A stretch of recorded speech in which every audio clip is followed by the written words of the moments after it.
So how was it when you found out that you're gonna work with this OG rapper from the West Coast, Stony, aka Twisted Mindz? Like seriously, and then you're out there, you're this desert boy, this like off the wall, crazy, like wild rapper, just does whatever the fuck he wants. All right. So here's the thing about Stony. Like, I've met him a long time ago now. It really has been about 3 years since I did that grandpa song, the Bad Santa one. I knew him before that. I knew him during that freestyle, the Grandpa C freestyle. So I knew him before any of the grandpa stuff went to music. It was just, trolling people on video games and making a gaming channel where I'm playing God of War and Grandpa C is kicking his ass, but that was before Grandpa C. That was a whole different thing.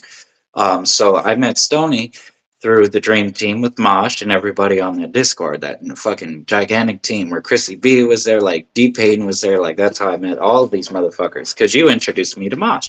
And then Mosh was like, here's a bunch of people. And I'm like, oh my God.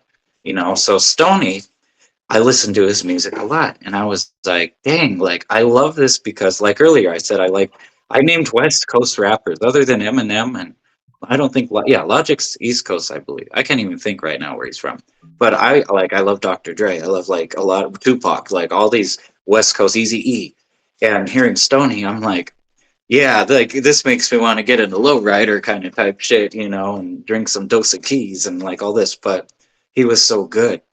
And I don't know how I started just like one-on-one talking to him. I don't remember that. But eventually we started talking on, one-on-one. And I was like, we talked for a while. And finally, I sent him a beat that I made, which was for Dad Life. And I'm like, let's make a song where we come up with, a stuff about being a dad. And I thought it was something we could relate because I have kids, he has kids. So I'm like, I don't know what else we relate about because all we talk about is music and this and that. And this is our first song. So he wrote about being a dad and barbecues. That's why I tease him about him grilling on the barbecue. It started with that song. So then I'm like, oh, that was so cool. And then we did a song with, you said earlier, Sad Boy Hades. And that song was so cool. And like Sad Boy said, he freestyles all his shit. And I'm like, oh, that's cool. He has real cool voice effects. And Stony went and killed that song with me. I'm like, he's killing my beats. This is so cool, because I've reached out to other artists and talked with them for a while, but never did a song with them. There's a lot. And they aren't necessarily part of my group or our group, our community, or whatever you want to look at it. So this is where things get fun, because I'm like, I'm going to mess with this guy. There is no way in hell on this earth that he's going to let me do this. And I said, you should battle my grandpa. Because I don't think we had a song before the grandpa, like in between, like when we started doing crazy shit. Like, Stony, if you're there, you can correct me if I'm wrong. But the battle is where it began, like the true shit began. Like, we had those first two songs off of my beats, I believe both were. One of them was off another beat. I can't remember. But then that third song is when I introduced you to Grandpa, and that was the battle.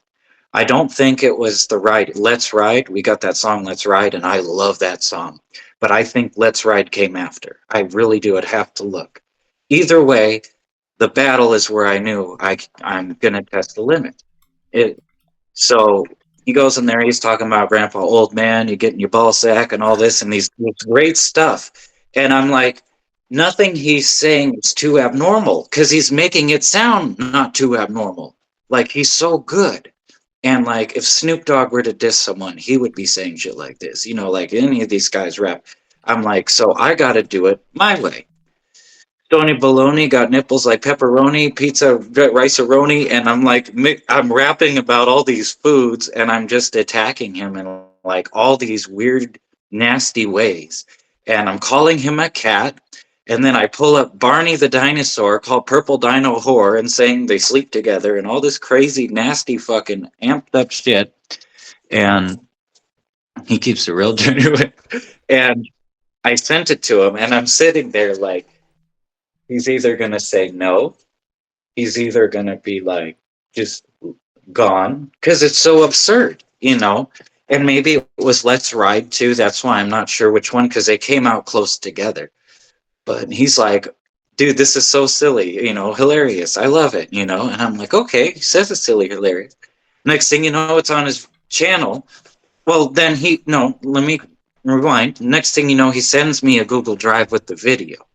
And he said, add what you'd like to add, and I've already got some stuff for you. He had snips of me as grandpa and this and that, all the professional shit. And I was mentioning earlier that I'm like, dang, I need to get on Stoney's level kind of shit. Like, wow.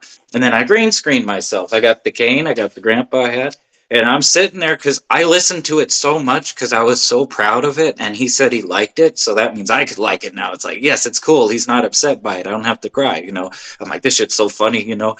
So I got the music video. I was on par on that shit because I knew it. And it was so crazy. Grandpa C, Grandpa hurt bees, you know, and I'm just saying all this crazy shit.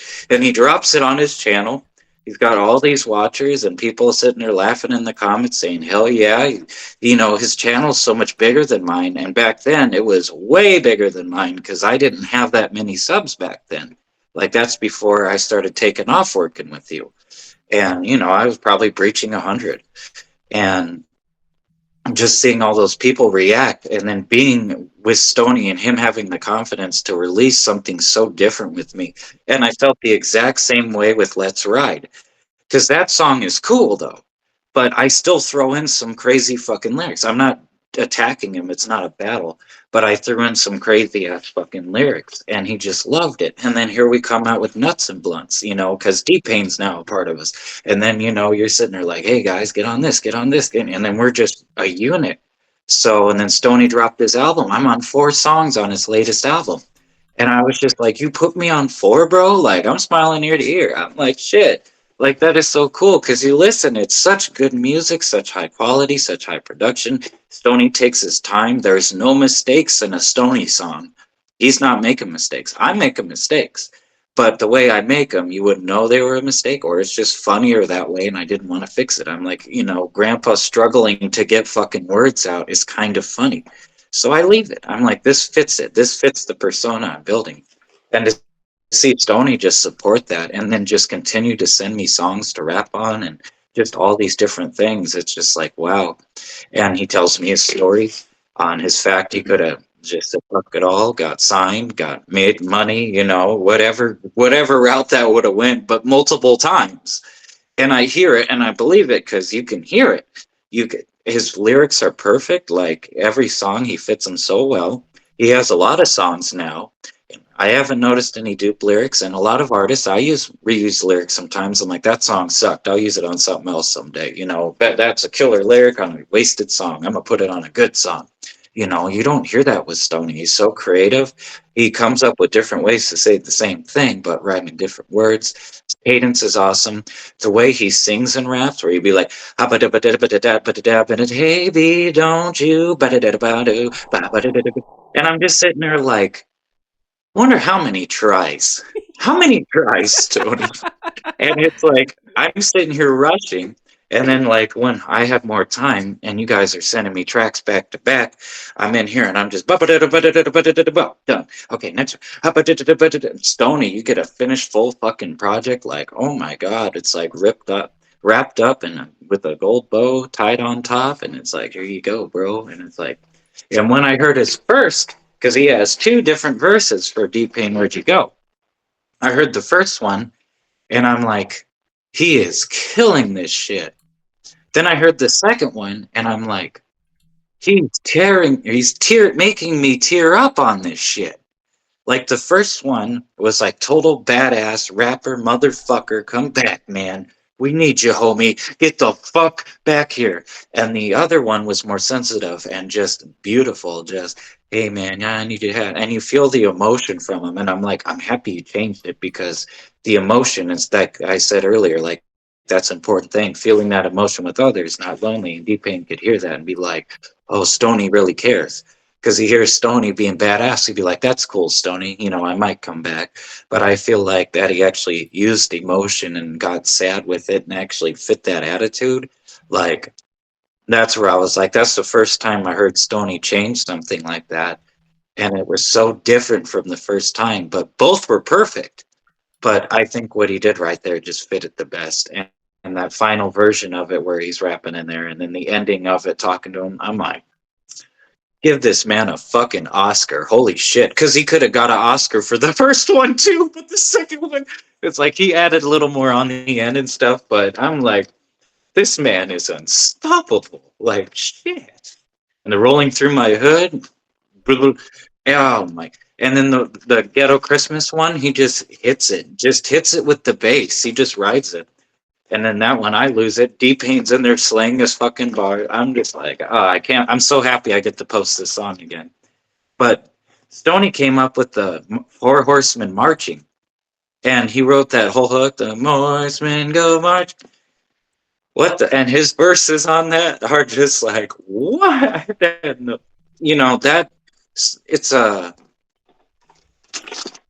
what kind of song would you say it is? Like it's a royalty free kind of song, but it's a song you hear a lot as a kid and growing up. You might be annoyed. Oh, that's a kid's song. He made that shit adult. I could hear that in the club because he just made it so cool with how we did that hook, and then we all come in there and hit our verses just so well. But I just blown away where it's came, and like I'm just so thankful for him and shit. And it's kind of like the Dre getting with Eminem because no one wanted to sign the little white boy. I don't think they were fighting over him, and they were so vastly different. Look at how Dre was rapping, and then he had Eminem, and then he starts inserting Eminem in his songs. So Dre is Stoney sitting there, yeah, working on the grill, going down lowrider lists and blah blah blah blah blah and gangsta cool, and then I'm gonna fucking cut your throat off and shit down your neck and fuck you up in the butt and all this and that, and then he changed his voices, Grandpa C, and Eminem changed to his weird, ass like that, oh doing doing doing, and all these crazy fucking songs, and Dre's just sitting there just stacking the money up. And Dre was all gangster with it. And here comes this white boy just being creative as fuck. And that's why I'm like, I always looked up to Stoney for that. I'm like, this dude is like, I'm here and I got you, bro. Let me put you under my wing. But he just lets me go. That's the thing. He just lets me go just like you do. Do your thing, see? Then I send it to him. I really like that, see? That was funny. And I'm like, I just called your nipples fat like pepperoni and said you smell like rice-a-roni, and macaroni and cheesy and all this. And you're sitting, you're like, and you fuck Barney and Barney Dinosaur Purple Boy. You're like, that was pretty funny, see? And I'm just sitting there like, I wish I could see his real reaction if he just sits there like this, if he's like, oh, if he's laughing, like that's what I'd like to know about his reactions to first seeing me just say, okay, he's not being a normal rapper anymore on my tracks, he's doing what he wants. Like that's what I want to know, how Stoney felt when he heard these songs, because I sent him off and I'm like, man, I'm taking a risk right now because this dude could look at me like I'm insulting him, like, bro, why didn't you bust real bars on my, what the fuck is this shit? He could have did that to me so easily. And I'd be like, all right, let me record it serious. I probably even texted him and said, I was just goofing around. Let me redo it. And he probably said, nah, bro, you sound great. Like, I believe I've had that with Stoney before too. And I'm like, man, you think so? You're okay with me saying all of that? And you're okay. And then Fries in the Bag comes out. I'm sitting there, diddy this, diddy that. My cock is fat. Masturbate all day so I can last and all this and that. It's like, that whole song is just badass and funny on its own.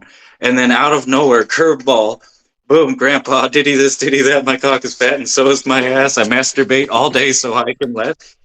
And then I'm like, let's see what D-Pain thinks. And D-Pain's just over here just drawing the ground, And it's like, I don't know how I come up with it, y'all, but I'm just sitting here laughing and just like, let's see what they think about this. I'm like, please listen to this now, Sonny. Listen, but not in public. Don't listen in public. It's too bad.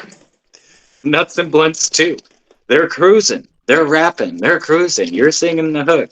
And then I come in there fucking crazy as fuck about Taylor shit and all this and that, and your man's upset and like we're gangbang and what the fuck is going on and trading and wait, this was just a normal rap song about chicks like nuts and blunts. What the fuck happened here? Like left field just, and you guys are like, that's it. That's it. You did it, see? You got it. For sure. I always want to see those reactions because I'm like, okay, so this is what they're talking about, huh?